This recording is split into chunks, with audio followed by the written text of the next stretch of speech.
Magandang gabi po mga kababayan. Ngayon po pag-usapan natin ay lies, hate, greed ni BBM at mga tao niya na tinalo naman ni Senator Bato. Kaya nga, sa totoo lang, sa ngayon po, sa bayan natin, you cannot trust our government. For you to be assured of fair deal na hindi naman kayo maperwisyo, kailangan hindi ka magtiwala sa ating gobyerno. Kagaya kay Bato, hindi siya nagtiwala. So what Bato did? He did all the tricks para lang maiwasan niya yung mga patibong ni Bongbong Marcos. So, ang pinaka-buod ng kwento dito ganito. Una po, sa na-vlog ko na ng isang araw, kahapon, meron palang balak na hindi alam ni Alan Peter Cayetano at mga senador na sumuport sa kanya, hindi nila po alam na meron palang balak ang pamahalaan ni Bongbong Marcos na masama na magpahaba ng kanilang pagpamamahala sa pamamagitan ng 3-year extension na maging presidente at 3 years extension para maging senador ang mga kakamping niya at magiging 3-year extension din ang kanyang mga kakampi na mga congressmen. So, yan po ang balak nila na na-discover na lang dahil naman po sa na bulgar ni Lito Banayo. Sino si Lito Banayo? Si Lito Banayo po ay isang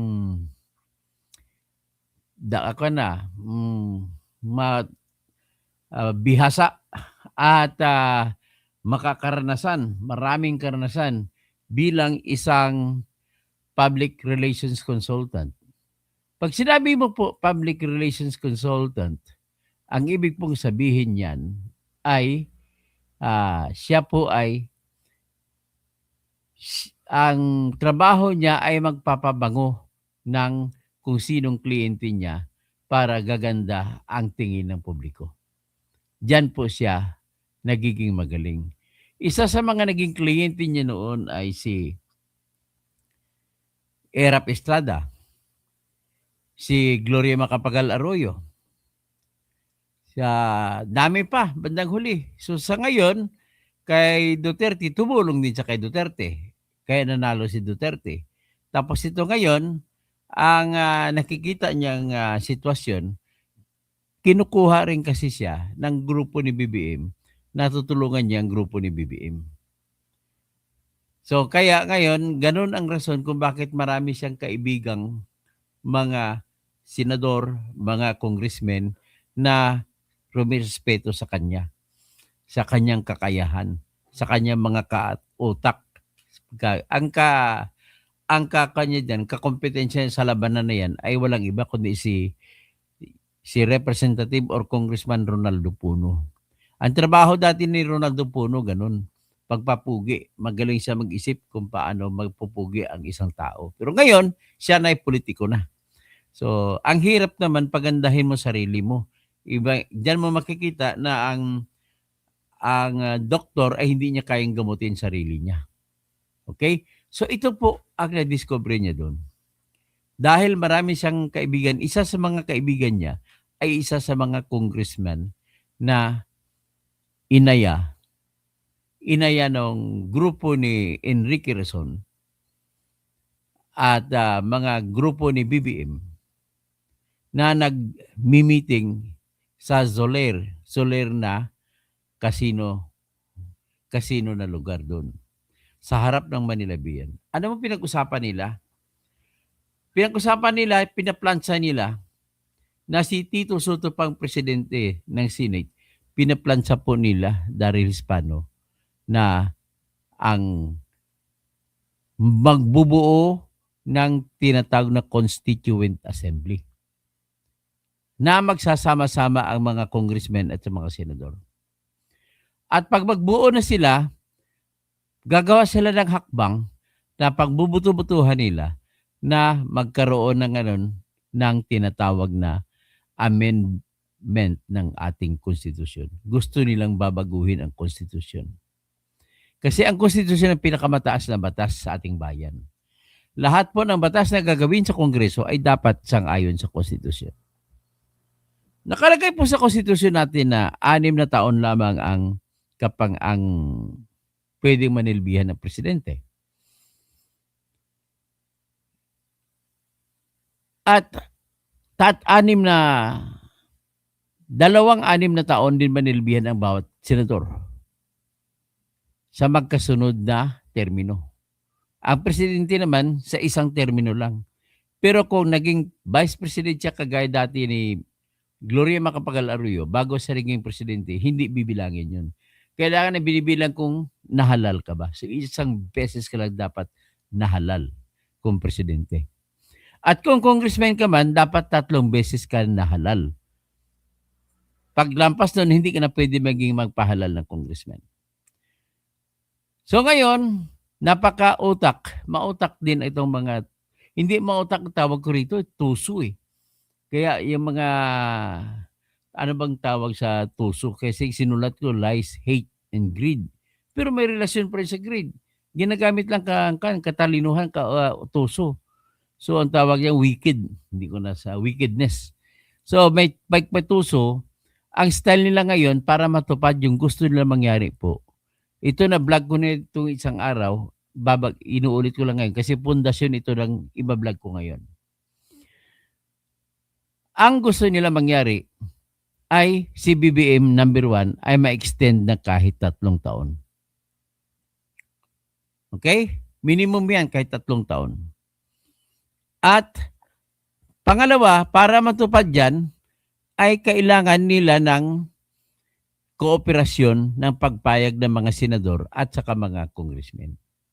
Para pumayag, inalok nila ni Enrique Razon ng extension na 3 taon na wala ng eleksyon ang mga congressmen. Lahat. Ilan yun? 318 yun. So, ibig sabihin, pati mga party list, lahat. 3 years. Ayaw mo pa nun pag ikaw congressman? Masarap pa kasi sa bulsa, mayaman ang pera mo. Marami kang MOOE, maintenance and other operating expenses na hindi mo na kailangan magsumite ng resibo para hindi ka na hahanapan ng pamahalaan ng pera. Hindi ka na gagawing parang kay Sara na ipanotice of disallowance sa ipasauli sa'yo. So, yan naman ang inalok sa mga senador. Di ba senador natin na 24? Yung 12 ay graduating every 3 years. Tapos, yung mga graduating ngayong 2028 ay inalok nila na magkaroon ng term extension, 3 taon. So, para susunod ngayon sa gusto ni BBM na babaguhin nila ang konstitusyon. Sa pagbabago ng konstitusyon, ganito ang drawing nila. Gagawin nila 36 o 54 ang dami ng senador natin. 36 kung 2 senador kada rehiyon. May 18 rehiyon tayo ngayon. So, maganda sa bagay, maganda, di ba? At least may chance naman mga taga-probinsya na maging senador. Kasi sa ngayong setup, kung sino lang mga taga-Maynila na mga sikat ang magiging senador. So ngayon, ang isang kanilang panukala, kung hindi 2 senador kada rehiyon, gawin nilang 3 senador. So 54 ang senador. Diyos ko naman, ano ba naman ito? Di ba? Kung sa 24 na senador lang na mamahala na tayo ng gastos, how much more kung 54 congressmen na, senators. Sa congressmen naman, ganun pa rin ang gagawin nila. Pero pinahaba na lang 3 taon, nirigalo sa mga congressmen na term ending, o di kaya kahit hindi pa term ending, hindi na kailangan magpahalal para magkaroon ng bagong termino magiging congressman. So, grabe no. Naisip pa nila yun. So ngayon, kailangan gawin nila yan ngayong 2027. 26, kung nandyan si Sara, ang problema lang nila po, hindi nila magagawa yan kung harang si Sara. Kung nakaharang si Sara, hindi nila kayang gawin. So ngayon, given at that, wala tayong kamalay-malay. Wala rin kamalay-malay ang grupo nila ni Alan Peter Cayetano.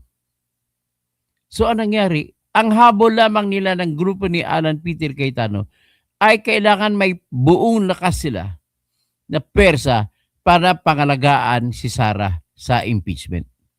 So para mapangalagaan, ay kinuntak nila si Bato, lumitaw ka, magpakita ka, agawin natin ang presidency ng Senate.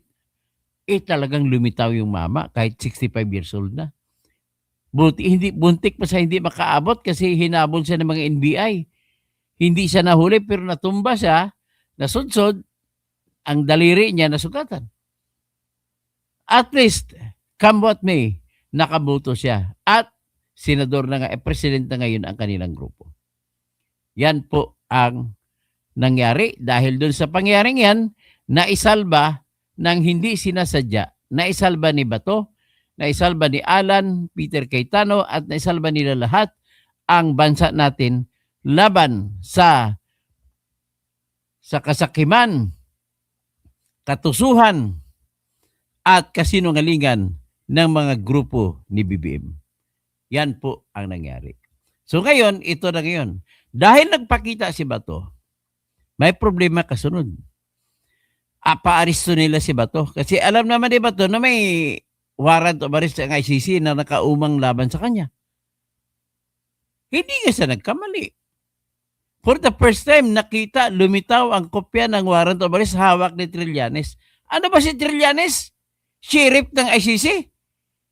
Wala nga sinong tao makahawak niyan. Bakit siya meron? Kung meron na siya, isa lang ang ibig sabihin nito, na totoo yung sinasabi ng mga dating sundalo, 18, na nagbigay sila ng $2 milyong sa grupo ng ICC investigator na pinangungunahan ni Chantal Daniels. At pinamigay nun sa lahat ng mga judges doon. Sa totoo lang, tahasan ko na sinasabi kayo na tumanggap kayo.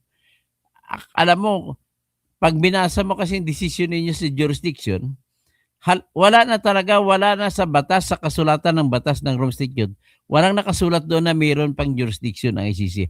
Pero pinagpipilitan ninyo sa rason ninyo na andyan naman sa objectives ng ICC o ng Rome Statute na kailangan ang impunity, ang mga hindi makataong mga gawain ay dapat matigil. Kaya iyan ang kinatwiran ninyo. Kontra sa sinasabi ng batas ng Rome Statute ay nagsasabi na pwede lamang sampahan ng kaso ang mga tao sa isang bayan o isang bansa kung ang bansa kung saan ang tao ay nakatira or mamamayan ay kasapi pa ng Rome Statute. Sa Pilipinas, hindi na ito kasapi nung nagsampa ang prosecutor ng kaso laban kay Duterte. Actually, hindi kaso laban kay Duterte sinampa nila, kaso laban sa sitwasyon sa Pilipinas.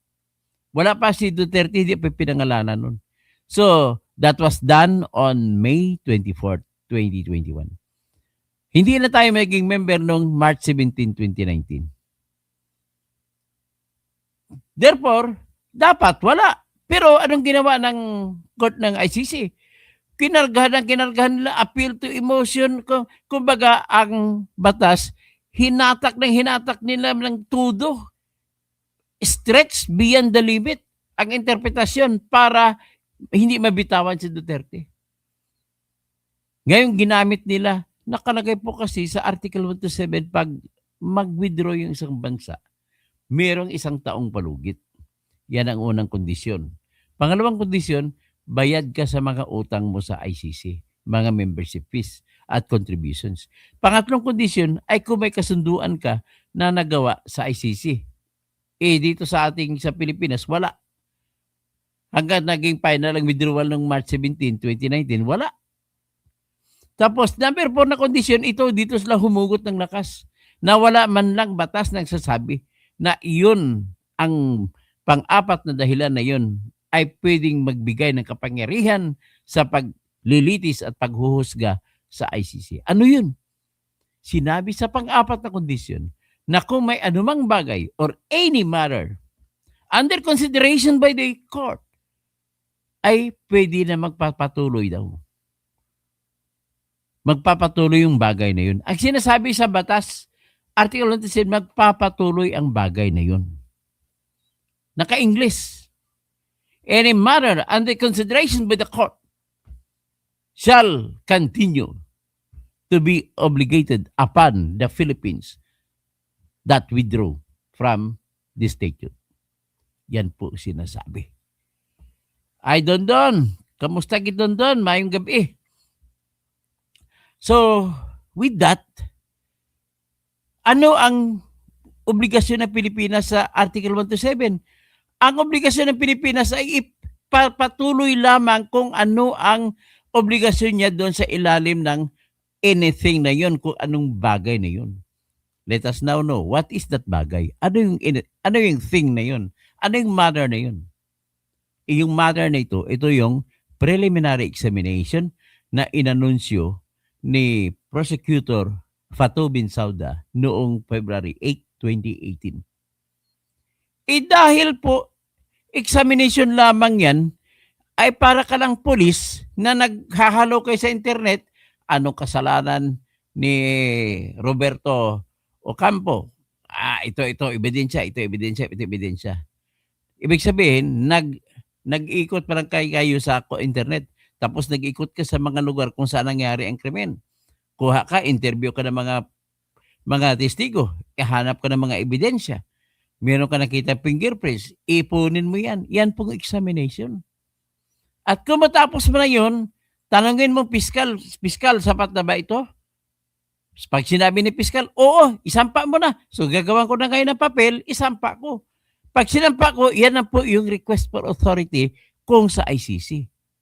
Ang problema sa ICC, February 8, 2018 sila nag-anunsyo na magkaroon ng preliminary examination.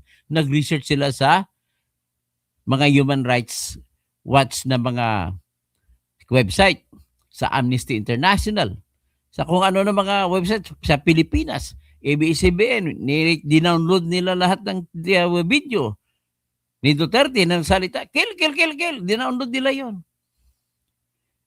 Yan po ay pagda-download, hindi po yan nagbibigay ng kapangyarihan sa paghahatol at paglilitis at paghahatol. Bakit?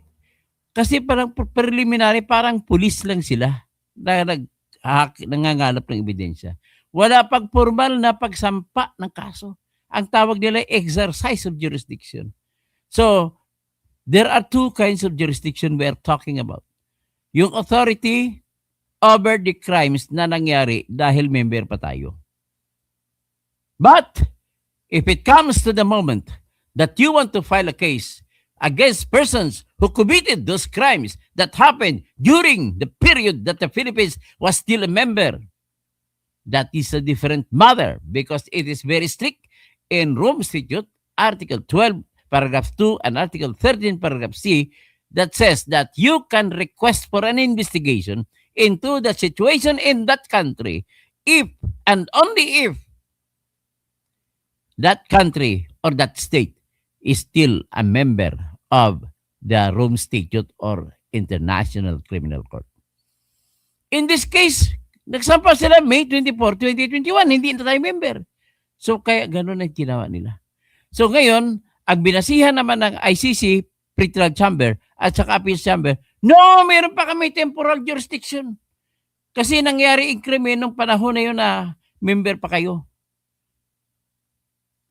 In other words, ang pinili ng Pretrial Chamber at saka Appeals Chamber na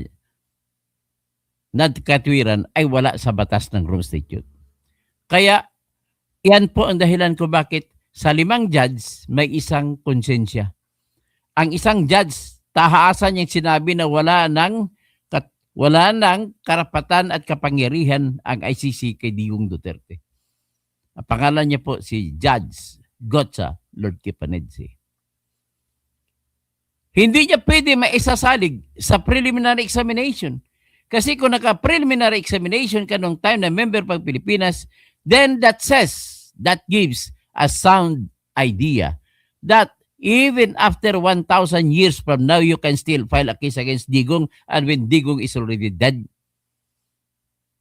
Hindi pwede mangyari. Hindi magiging forever ang kaso. Yun ang sinasabi ko. So anyway, balik tayo dito sa ating topic. Ang topic natin ay yung pagsisinungaling nila ni Bongbong. So ngayon, sinabi ko kanina, lumitaw si Bongo, si Bato, para labang mapalitan si Tito Soto. So ngayon, ito nga, accidentally ngayon, na nagiging bayani natin si Bato, si Peter Cayetano, at natanggal si Soto. Kasi kung hindi natanggal si Soto, nako, Diyos ko, ebinenta na tayo doon sa tinatag na CONAS, Constituent Assembly, na babaguhin ang ating konstitusyon. At magkaroon sila ng term extension. Grabe, no? Grabe style nila. So nevertheless, nang matapos na ni Bato ang mission niya, arestuhin na naman siya. Pinrektahan din siya ng mga kasapi niya, mga kasama niya sa mga senador. At nagpasa ito noong nauna pa panahon ng tinatawag na Senate Resolution number 44. Yung Senate Resolution number 44, yun pala, mataas din ang plano nila ni Alan. Matalino rin. Kumbaga parang chess game na advance 5 moves. So advance move nila, walang kamalay-malay sila ni Kiko Pangilinan na kalaban na ang pakay pala nila para kay Bato pala ito. Na kung sino man na tao sa Pilipinas, applicable sa lahat ng tao, hindi para kay Bato eh. Na may giroong warrant galing sa kung anong international organization, kagaya ng ICC, ay protektahan natin. Kailangan mo na, dadaan mo na yan sa lokal na korte natin bago natin hayaan na isuko. Ganun ang nakalagay. So kaya ganun, dahil mayroong Senate Resolution number 44 na ganun ang naman, binding lang yan. Ang lakas dyan ay sa loob lang ng Senado. Pero hindi nila pwede baliwalain ng Senado. Hindi pwedeng pumasok ang NBI manghuli kung ayaw ng Senado. Because there is no law that prohibits the NBI from arresting. But the problem is, there is that higher law that gives that power by reason of its independence and by reason of its being a separate and by reason of it not to be dictated upon by other departments. Kagaya ng NBI sa executive yan, hindi siya pwede manghimasok sa affair ng independent body ng Senate. So, pinrektahan na, ginawa ng protective custody si Bato. So, kaya hindi nila nahuli. So, ngayon, dahil hindi nila nahuli, pero nagkaroon din po ng agam-agam sila ni Matibag at saka ni BBM, putang inang Bato na yan. Punyeta yan. Lumitaw yan, mamaya-maya, bukas, lalayas na naman yan. Si Sibat, hindi nga sila nagkamali, sumibat nga. Kaya ang ginawa nila ni Matibag, saka ni BBM, inutusan si Attorney Bumidjen na siyang papel ngayon ng representative ng Interpol sa Pilipinas na pumalit kay Marcos Lacanilaw. Para kung mahuli nila si Bato, ay itapon kaagad sa dihig at si Attorney Bumidjen na nang maghatid. So ngayon, kaya nag-utos si BBM, get Bato at all cost. Kasi nakakasira na siya sa plano nila. Ang plano kasi nila, dahil kay Bato, naagaw ang corona ang presidency ng Senate. Hindi na nila ngayon maipagpatuloy ang kanilang plano na term extension. Kaya nang sinabi niyang inutos si BBM, ang problema lang, nabisto ang mga NBI, nagkaputukan. Nasita sila ng mga Marines na tauhan ng OSAA, Office of the Sergeant at Arms. Pinaputukan mga NBI. Gantihan ang putok. Pero yung putok na walang patabaan, kasi para putukan lang yung nagtatantyahan. Pak, pak, pak, pak, pak, pak, pak. Sagot naman NBI, pak, pak, pak, pak, pak, pak, pak. Ganun po ang nangyari. Tapos, ang nangyari na yan ay first time nagsalita si Bongbong Marcos sa kaso ni Bato. Lumitaw siya, nagsalita siya.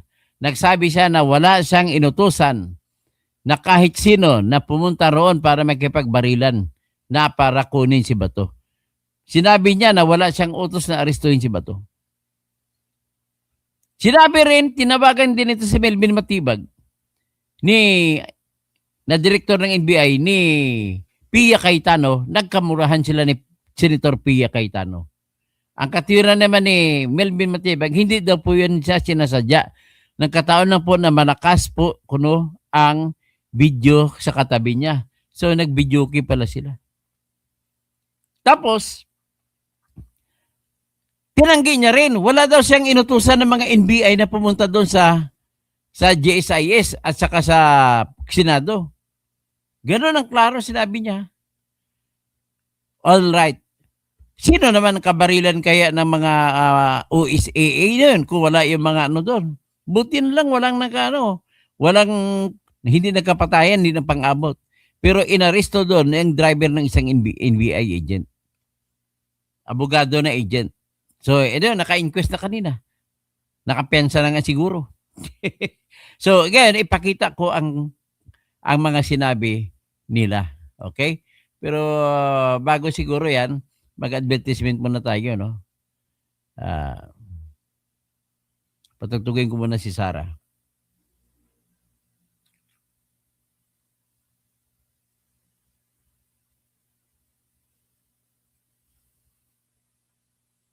Madali lang ito. Sara, Sara, wala nang iba. Sara, Sara lang pag-asa. Sara, Sara, siya lang makapakulong. Mga kontraktor ubusin niya. Si BBM Sandro ikulong niya. Si Tamba Zaldi ikulong niya. Tapang at malasakit ibalik para bayan ay manahimik. Durugin ang sindikato sa korte, sa DPUA, sa DS Void, sa PhilHealth. Yan! Ha? Sara, Sara. Ang mangyari po niyan, siya lang po makapagpakulong kasi hanggang ngayon hindi pa napakulong ni BBM ang mga magnanakaw. So, we need really. So ngayon, papunta na tayo ngayon dito sa mga kasinungalingan nila. Pakinggan natin ang pinalabas na press conference ni Auntie Claire Castro.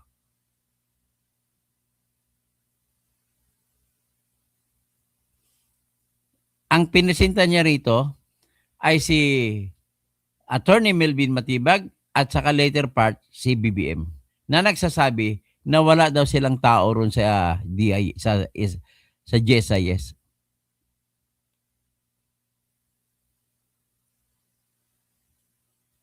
So yung primary concerns po niya. Doon nga sa nangyari. Investigation ng NBI, ayon mismo yan kay Director Melvin Matibag. Matapos ang pulong kay Pangulong Ferdinand Marcos Jr., humarap kanina sa press briefing ng Malacanang sina National Bureau of Investigation Director Melvin Matibag at Philippine National Police Chief Police General Melencio Nartates. Paliwanag ng NBI Chief, wala naman silang planong atakihin ng Senado para arestuhin si Senator Ronald Bato de la Rosa. Kung merong pagtingin yung ibang mga kababayan natin na mukhang stage ang commotion na ginawa para palabasin si Senator Bato, meron po ba kayong ganong naulinigan? Well, I will be very honest, you say Claire, no? That's the sentiment of our NBI agents. Kasi nandoon kami, of course, hindi na rin... Ang tao, tandaan niyo po, ang tao ko magsalita, to be honest with you, ang tao, to be honest, o kung ano sinabi niya, ang tao po nagsasalita na ganun, to be honest, ay hindi po honest. Yun lang para sa seguridad ng GSIS, kundi yung amin na ring mandato na siguraduhin na isang tao na may mandato de aresto ay malaman namin kung saan pupunta. Pagdedetalye pa ni Director Matibag, 5:08 PM kahapon ang hilingin ni GSIS General Manager Vic Veloso sa NBI. Gumawa siya ng dahilan ngayon na hiniling daw siya ng GSIS chief na pupunta doon kasi i-justify niya. Kasi napansin kasi niya, nung una siya nag-deny, ay napansin niya marami mga video na lumabas na nandun ang mga tao niya. Napanatilihin ang seguridad at kapayapaan sa gusali ng GSIS na katabi lamang ng Senado. Ang nakitaan niyang nagdidrill sa pinto na nasa pagitan ng Senado at GSIS main office ay bahagi ng hakbang para isecure ang gusali. At kung makikita nyo na Paano may secure gusali? Bakit babarinahin mo yung pintuan? Paano ma-secure? naman po, yung mga suot ng tao nagdidrill, hindi naman po pang assault. Ang nagdidrill po, tinatanggal po nila yung lock because the access from the Senate going to GSIS, yung susi po, ang report po sa akin ni GM Veloso is nandoon po. Bakit nyo kukunin ang sangkwan? Ang babuksan nyo. Ang susi nga doon sa kay Veloso sa Senate eh. Hindi niya pwede kunin yun. So anong gusto nyo? Gusto nyo pumasok at makapasok kayo ay dudukutin nyo si Bato. Po niya, isara po yung lugar na yon kasi nga po, labas-masok na raw po ang iba't ibang tao. Hindi na po... Labas-masok? Akala ko ba sarado? Tapos labas-masok sabi mo ngayon? Napakabubo mo talaga na abogado. masecure yung lugar at yung mga employees. So yung primary concerns po niya. Kaya kung makita niyo po yung video, drilling tapos sinarangan po ng mga metal cabinet para hindi po madaanan na yung lugar po na yun. Kaugnay ng nangyaring shooting incident, ayon sa Malacanang, ang unang nagpaputok ng warning shot ay si Sergeant at Arms Retired Police Major General Mau Aplaska. Pagdating sa bridge sa GSIS premises, tinanong ng USAA ang NBI Pagdating sa bridge o pagdating sa tulay? agent na nakaupo, lamang kasama nga ang isang blue guard ng GSIS. Nagkilala na NBI agents at nung nagsabi sila ng kanilang pagkakakilanlan, agad nagpaputok ng warning shot si Sergeant at Arms Mau Aplaska. At dahil doon, napilitan ding magpaputok ng warning shot ang NBI agent. Ayon sa NBI Director, matapos gumanti ng warning shot ang NBI agent, sunod-sunod na ang putok ng baril na mula sa personnel ng Office of the Sergeant at Arms o OSAA.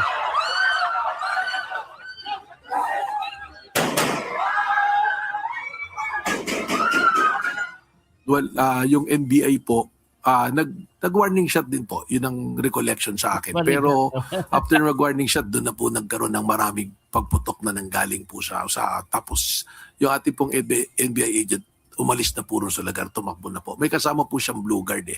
So pares na po silang umalis. Ukol naman sa tinukoy na umano'y suspect sa Senate shooting na si Mel Oragon. Ayon kay Director Matibag, hindi siya opisyal na empleyado ng NBI. Siya niya ay nagsilbing driver sa grupo ng NBI agents na nasa GSIS building. Nagkaroon na po ako ng sariling investigasyon. Lumalabas po na siya ay parang volunteer kasama po ng mga ahente po. No? Doon po sa katanungan kung alaw humawak ng baril, yun po kasi yung nakita na naglalakad, pinahawak. Pero yung actual naman po na pangyayari, wala naman po siyang access po doon sa baril na hawak-hawak po niya. Ayon sa PNP chief, kasama nila ang NBI sa nag-iimbestiga sa insidente. Kabilang narito ang umano'y stage o planadong kaguluhan para mapatakas umano si Senator Bato. Kung ang appreciation is stage ba or nagkaputukan na magkasakitan. So we are doing that and I'm enforcing all the necessary resources to speed up and resolve this incident. Ayon sa NBI, sa pulong nila Ang kwento ni Mau Aplaska, pumunta sila doon kasi may report sila na biglang dumating mga taga-NBI. At sinita nila. Nang sinita nila, kaya winarning ang chat nila. Kaya nagkapalitan ng putok. So yan po ang nangyari. kasama si Pangulong Ferdinand Marcos Jr. sa Malacanang, pinatitiyak na magiging patas ang investigasyon at mapanagot ang mga may sala sa insidente. Pero po, siguraduhin ng investigasyon ay makatotohanan at parehas at lumabas kung sino talaga ang mga may pagkukulang at kung ano talaga ang may mga pananagutan at siguraduhin tawagin at pananagutin yung mga tao may pananagutan sa pangyayari. Pero po ito. ikaw, kasi problema tayo, Iniimbestigahan na rin nagsisinungaling ka, Matibag. Sabi mo wala, ngayon inamin mo na. ng PNP at NBI kung nakaalis na nga si Senator Bato sa Senado. Ayon kay Director Matibag, sa una nilang pag-uusap ng Senate leadership, nasa pananagutan anya nila ang senador na may arrest warrant mula sa International Criminal Court. If you recall, sinabi po ng mga senador that Senator Bato is under their protective custody, di po ba? At yun po yung naging consideration ng NBI kung bakit hindi po namin ituloy yung paghuli. Meaning, nung sinabi mo pong under protective custody, meron po akong sinabing statement noon na sana pagkakailanganing iharap si Senator Bato sa isang mang korte o kung saan mang ahensya na kailangan siyang humarap, ang Senado po ang may karapatan, no? Ibig sabihin sila yung may responsibilidad po na iharap po si Senator Bato. Sa huli tiniyak ng NBI at PNP na agad nilang ilalabas ang resulta ng kanilang investigasyon dito sa nangyaring insidente sa Senado. Yan muna ang So anyway, nais ko rin i-point out dito kasi yung unang mga anunsyo ni Matibag ay wala daw siyang inutusan. Pero nung lumabas itong video na ito, dito siya nagulantang. Tingnan yung video nito na mga NBI agent na nagbabarina sa side, sa gilid, sa pintuan na nasa dingding, nasa side ng GSIS para kung mabuksan nila yan, ay pwede ngayon sila lumusot doon sa Senado, diyang kabila Senado. So, tingnan ninyo itong nag-viral, mga 8 million, 9 million na po nakapanood nito. Tingnan po ninyo.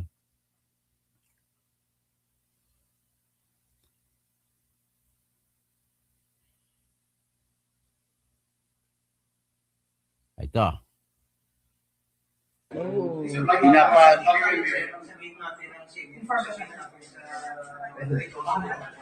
Yan. Kaya hindi siya nakatanggi. Binago niya pagtarangin niya. Sinungaling talaga. Ayan mga NBI agent, nagbabarina.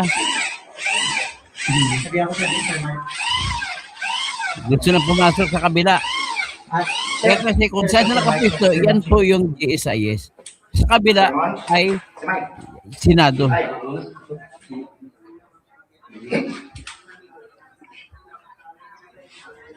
Oo, binanggit na ni Diction, kasama ni Diction team leader ngayon. Magdi-deploy sila lahat. May mga rin nakapag-deploy na. Para mga bida. Hindi pa kasi nandito pa sila sa may setting kasi nandito. Panoorin natin yung kasagot. Pero napakita namin yan.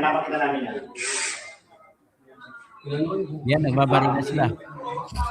Kaya nga. Kasama namin yan. Sige. Okay. Yan ang mga ID ng NBI. Gusto nila dukotin si Bato. Hindi na nila manon. Baka naman nag-interview. Yan mo na, ibaan mo na isang mo. Ibaan na, nakaklear mo tayo ng dalawa. Yan ang isa, ibaan mo na. Ibaan mo na, sige na ulit. Sige. Go lang.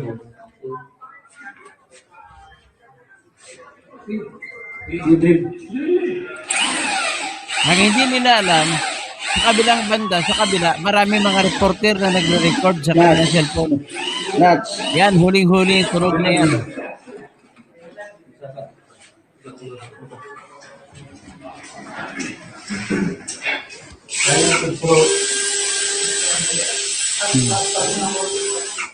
Yan mga NBI agent, oh. Marami sila. Naka-full battle gear din sila. Sila may access dito, di ba? Ha? Sila ang may access dito. Sila lang po. Oh, sir, sinay ka na lang. Sila, sir, mayroon control. Hindi, marami nag-interview na kala dito tayo papasok. Kasi baka nilid ko, baka dito nag-interview yung mga bida. Baka kung lugar na to. Kasi maliwanag eh. Sir, temporary board, ilalak namin. Baka anything Ano is nga rin safe. ito kanina? Ano ba yung mga... Ang problema pa kasi nila, may janitor dyan na nag-record.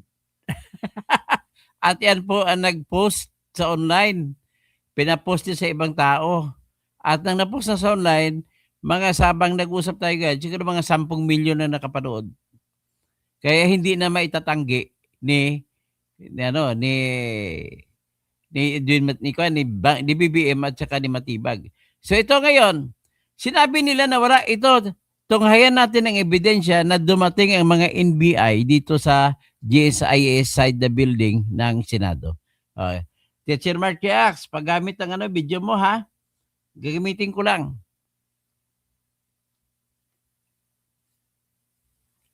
Ito po yan.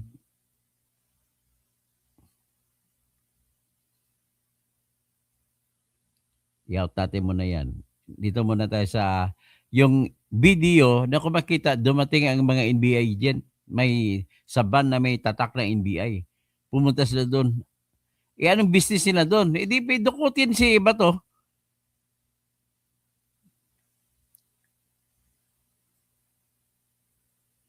Yan.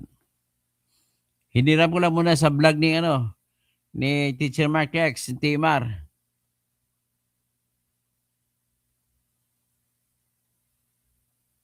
Parting corn beef. Oh. Dati. Ito, hindi gobyerno. Siguro, ano to, no? Pakinggan mo natin ang sagot ng Baka salita ni Bongbong. multo yun. Mag-iimbestiga natin kung sino. Diba? Nakita, bakit yung ibang adik, advance mag-isip, ito delayed. we must be calm, guys. We will get to the bottom of this, okay? Yan, Bakit yung ibang adik, advance mag-isip, ito delayed? Diba? Yung mga adik, diba? Tama. Nakita lang ng pulis, Tama kasi akala, Nicolas Forte kung si huhulihin na. Nicolas Torito go ng trabaho. eto, natapos na ang lahat-lahat, natapos na yung aksyon, doon lang niya sinabing, calm down. Sige. Pakiano mo na, Mas talaga? pakiplay mo na yung yung NBI. Alamin natin kung sino ang gumawa nitong gulo na ito. Ikaw. Ito ba ay talagang nagka-enkwentro lang o ito ba ay may kasama sa mga distab o nagsusimula ng gulo? Kailangan po natin malaman yan. Kaya mag-iimbestiga sabay ang Senado at saka ang PNP tungkol dito. At masasabi ko lang at para hindi po mag-alala ang taong bayan, hindi po gobyerno ang gumawa nito. Yeah. Sino pa?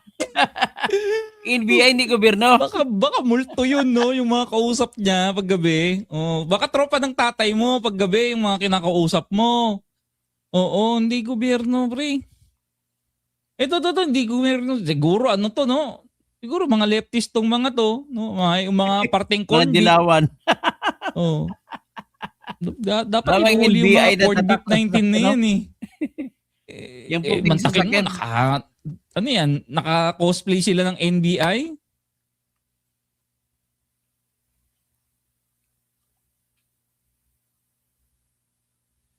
Okay. Baka NPA naman, Tits. Ayun na, nag-cosplay nga sila ng NBI, pati yung kotse nila naka-cosplay. Kanyang kalupit, yung mga NPA ngayon. Marami sila bumaba, oh. Diba? Cosplay. Uso naman kasi cosplay ngayon. May convention dyan na GSIS building. Oh, yan. Iniwas talaga. Ano to?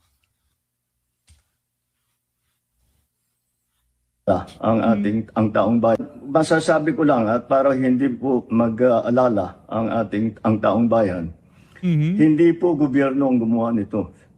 Walang pumasok na tigalabas na sundalo, na militar, na NBI sa Senado.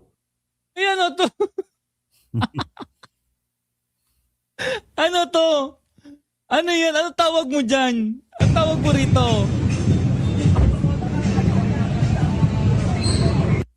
Baka guni-guni lang natin yan, no? Baka siguro baka bangag tayo sa yung matino, di ba? Baka pwedeng ganon. Oh. Baka cosplayer yung mga yan, di parte ng gobyerno. Iwas talaga.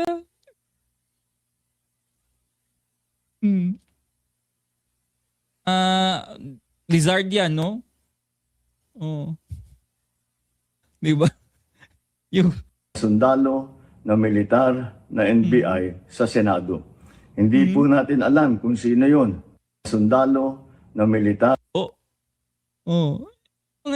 scroll yung mga yan, guys.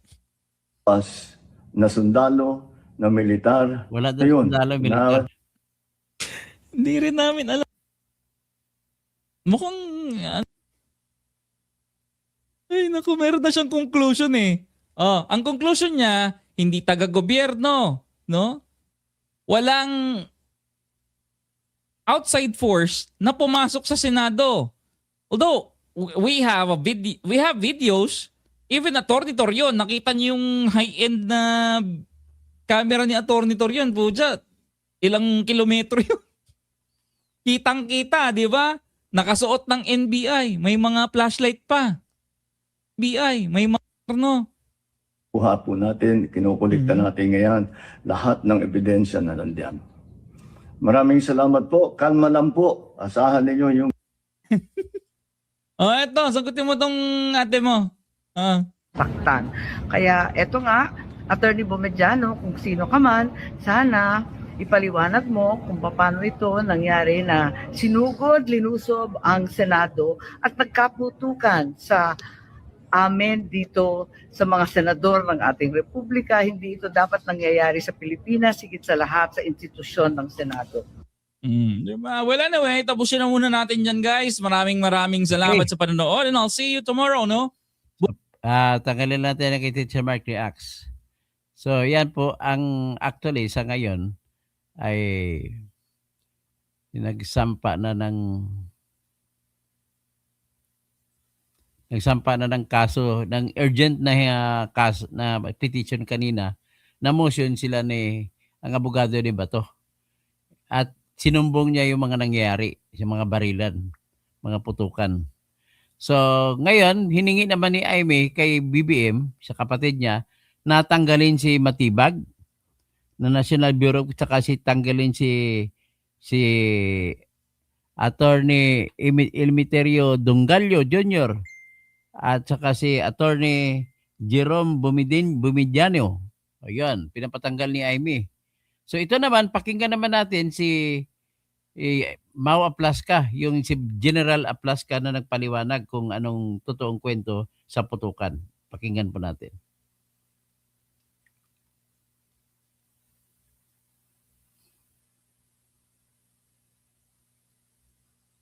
At nakita po namin yung mga tao na armado, kaya po as part of our procedure, ay challenge po namin siya, verbal challenge po. This is yung aming pong procedure of the continuing use of force. So una muna, verbal warning.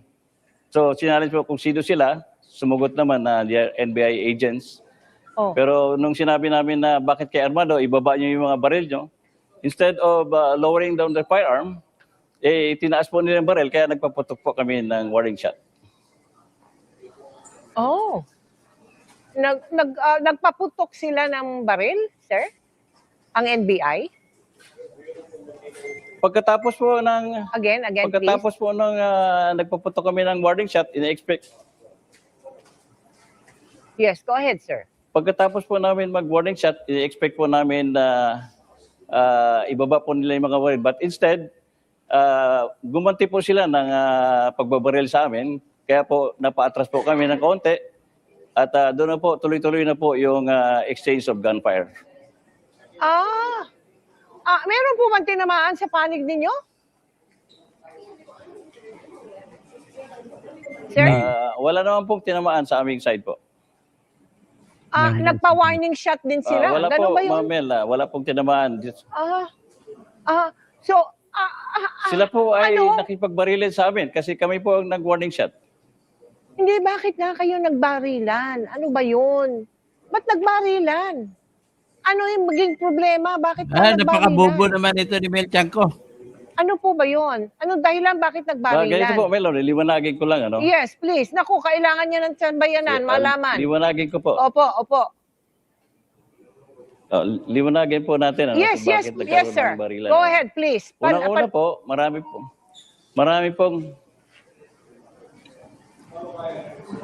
pong kaming mga reports na may presence po ng armed individuals dito sa paligid ng Senado. Okay. Dapat may disbar. nung Dapat bandang bigyan mo hapon ko po, idea. na-confirm po namin through our CCTV at saka ako din po mismo personally, nakita ko na mayroong mga NBI agents dito sa paligid ng Senado. Kaya po, nagpaalam po ako kay Senate President na pupuntahan ko po yung mga nakita sa CCTV namin para i-check kung talagang sino at totoo ba yung nakita namin. Okay. So, hindi naman kalaban yun kung NBI. Nakita mo, Nung NBI. nandun na po, Yes, go ahead. nung And nandun then? na po kami sa exit, na-challenge po namin yung mga NBI agents kung sino sila. So, nagpakilala naman na NBI. Kaya sinabi ko po na ibaba nila yung kanilang mga barel. Oh. Ngayon, instead of lowering their firearms, Oh. nagtaas po rin silang barel. Kaya po, nagpaputok po kami ng warning shot. Pagkatapos po, gumanti po sila ng putok sa amin na hanggang tuloy-tuloy na po ang exchange of gunfire. Mhm. So, ibig sabihin ba, sir, General, so kilala ninyo kung sino yung mga taong yun na nakaharap ninyo kagabi? Nagpakilala po sila na NBI agents po. Nagpakilala sila. Oo. So, ano ngayon ang nangyayari ngayon? Sila ba ay, sila ba iniimbestigahan?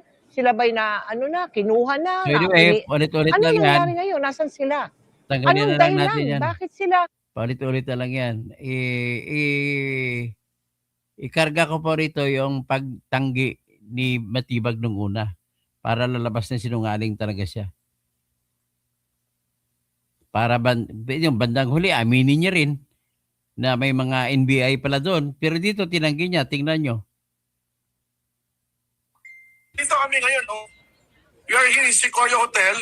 Sequoia? Ito, dito lahat ng regional directors and officers. We're having fellowship dahil planning namin ngayon. So wala ka sa Senado? So, wala po. Wala kami. We are on stand down because that's the instruction. Sequoia Hotel, dyan lang sa may gilid ng ABS yun eh. Wala daw sila doon sa NBI, sa Senado. They were in stand down. Pero you are on stand down. Wait, Director, ang order sa inyo stand down. So, sino nag-order sa inyo na stand down? Wag pumasok sa Senado. Ano yung order? Sino nagbigay ng order na stand down? Teka, nag-freeze lang si Director Matibag. Lapit lang niya, pwede naman siya. Una po, Ma'am Karen, ganito, no? May agreement kami ni Senator Alan, hindi kami papasok. So, stand up muna yun. At the same time, hanggat wala pong order from sa coordination po with all the agencies involved, hindi po kami mag-i-effect ng arrest. Kaya wala po kami ngayon doon. Ito po ngayon, nakita nyo, ito yung stage. Ayan, may mga gitara pa. Ayan po yung mga officers na regional directors. Director, sorry si Tony Velasquez po ito. Sino po yung mga kasama ni Zian Ambrosio kanina? NBI yun, oo. Tao nyo yun, di ba? Kasama niya, kanina pa po yun, maaga yun, dahil may request lang po si GM Rick Veloso to check the security of the perimeter. Kanina pa po yun. Maaga pa po yun.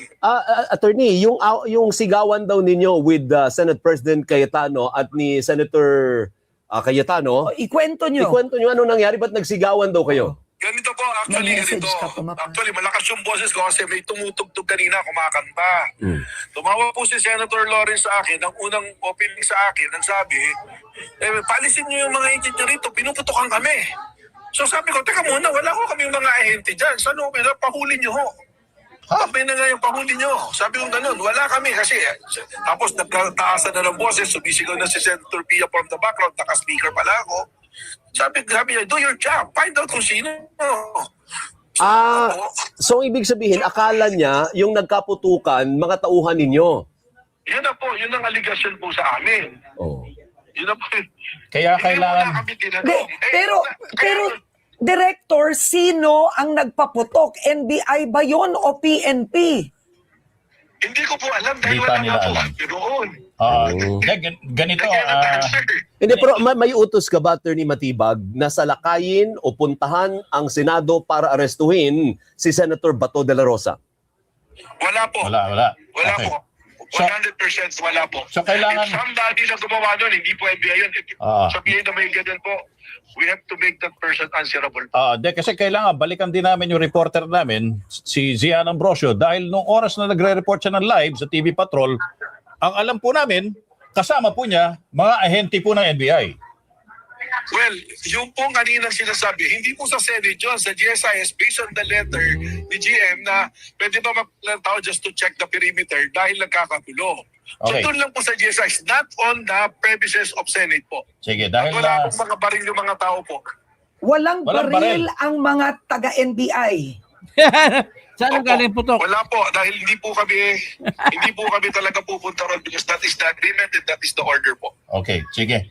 Alright, ang tanong ko lang, Sige Director, na. wala ba kayong urgency na pumunta sa Senado ngayon? Kasi isipin nyo, may putukan na nangyari kanina eh. Hindi ba dapat magpunta kayo doon? May We are order.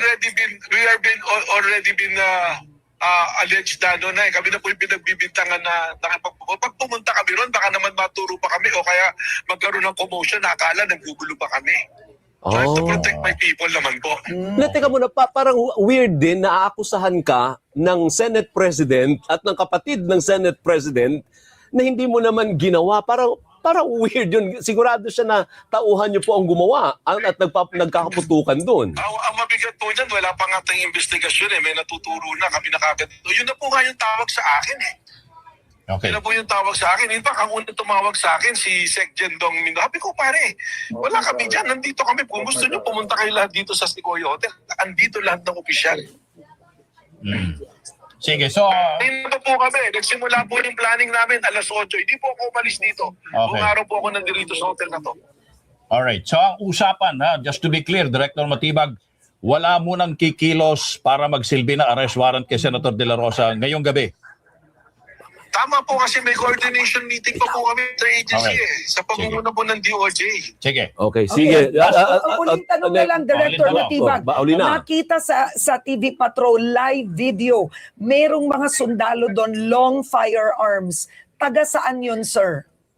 Hindi ko po kaya sagutin. Dapat po sila magpaliwanag doon. May maris. Actually, nakikita ko po sa page sa Facebook. May mga hindi nga sundalo, mga nakasibilyan, may mahahabang baril sa loob ng Senado eh. Yung mga security daw, yun ang mga ibang senador. So categorically, Attorney Matibag, sinasabi mo, hindi pumasok Ang NBI. ng Senate premises ang mga tauhan ninyo. Wala kang utos na ganun at walang taga-NBI doon. Sa Senate premises. Wala po. Sa Senate. Categorically, wala po, GSIS Sir meron. Alvin. Oo. Wala po, Sir Sige, Tony, sige. Sir Alvin at Sir Ma'am Karen. Okay. Nandito po kami. Ah, Magpapunta po kayo reporter dito. Abutan niyo po kami. sige, maraming salamat ha. Si Mamaya, NBI Director Attorney Melvin Matibag. Kakapihin tayo ni... So anyway, The Honorable lang, Faustino Boji D. III, Speaker, House of Ipakita ko na lang yung Representatives, tao na Batasan kawawa na Hills, Quezon inaresto. City. RE, Articles of Impeachment against Vice President Sara Zimmerman Duterte. Your Honor, the Senate is in receipt of the resolution setting forth the Articles of Impeachment against Vice President Sara Zimmerman Duterte, including all annexes thereto, transmitted by the House of Representatives. Dali, Pursuant to Rule 1 of the Senate Rules of Procedure on Impeachment Trials. Ito muna, ipakita mo natin yung taong inaristo. Dapat hindi natin kasama sa ating kanyan, sa live yung impeachment. Pakita ko lang itong taong inaristo na ito ko na napaputok. Nagturo na naman sila kung sino nagpaputok. Kawawa naman itong isaw. So, yan ang tinuro nila. So, anyway, with that as it may, Grace Almazan, Grace Almazan, Sir Toto, pag ba mag-secure ng building ang tatawagin NBI, di po ba pulis? Magaling na NBI magsinungaling. Ay, nakakaldero. O, si Kaldero, sige, tokoy naman yung kay Alan Peter. Tapos, ano yung Ghost NBI? May Ghost Project, may Ghost NBI din pala. Joyce Apolinaria. Nako, nagkasinungalingan mo matibag. Tapos, John Vic and Martatis are equally worse too. Yun. Tapos, si I am trustworthy, Cayetano, worst Senate President in Philippine history. Tapos si Ayuji Spin. Ano ba yan? Mel Chanco, ulyanin na yan. Okay. Di ka pa mag-retire, Mel Chanco. Oo nga, matanda na si Mel Chanco. Tapos lumulusob ng NBI, sabi ni Pipito, na walang paintulot, pumasok, siyempre, warning siya. Siya ang may usaha. Tapos ito, K3RO. Naka-lockdown ang Senado, may nagpupumilit pumasok. Ayun, nagbabari na sila doon para pumasok. Tapos si Dato Hranding, ang bubo mo talaga, Mel Tiangco. Matanda na, ulyanin na. Pretty Boy Ugly. Good Toto, Tirador, hindi lang tanggalin, dapat ipadisparpa itong NBI niya, abogado. Tama, no? Tapos, Dr. To, magandang gabi po. Wala po si Senator Bato, mahirap na madali.